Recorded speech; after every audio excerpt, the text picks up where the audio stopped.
আজ আমার জীবনের সবচেয়ে বড় দিন। আজ আমার বিয়ে। চারপাশে সবার মুখে হাসি, আলো, সাজসজ্জা, কিন্তু আমার বুকের ভেতরটা যেন পাথর চাপা। আমি জানি আজ আমার মনের মানুষকে নয়, আমার বাবা মায়ের পছন্দের মানুষকে বিয়ে করতে যাচ্ছি। আমি একসময় তাকে ভালোবেসেছিলাম, না আজও বাসি।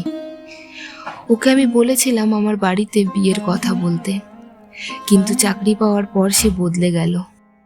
আমাকে অপেক্ষা করার অজুহাত দিল, নানা বাহানা দেখালো। আমি প্রতিদিন ভেবেছি হয়তো কালও আসবে, হয়তো কাল সে আমাকে নিয়ে যাবে, কিন্তু সেই কাল আর কোনোদিনও আসেনি।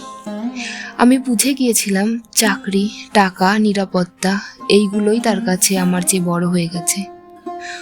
অথচ আমি শুধু মানুষটাকেই চেয়েছিলাম, তার চাকরি নয়, তার সাফল্য নয়, শুধু তাকেই চেয়েছিলাম। আমি ভেবেছিলাম ভালোবাসা মানে একসাথে থাকা, কিন্তু সে আমাকে ভুল প্রমাণ করে দিল। আজ আমি মা বাবার কথায় বিয়ে করছি। হয়তো এই মানুষটা আমাকে ভালো রাখবে, হয়তো বা রাখবে না, কিন্তু আমি জানি আমার ভেতরের এক কোণে সেই অপূর্ণ ভালোবাসা চিরদিনই বেঁচে থাকবে। আজ আমি নতুন জীবন শুরু করছি, কিন্তু আমার ডায়েরির পাতায় সেই মানুষটার নাম এখনো কাপা হাতে লিখে যাচ্ছি। হয়তো একদিন সে বুঝবে কাউকে ভালোবাসা মানে কেবলই অপেক্ষা করানো নয়, বরং পাশে দাঁড়ানো। কিন্তু তখন আর কিছুই বলার থাকবে না।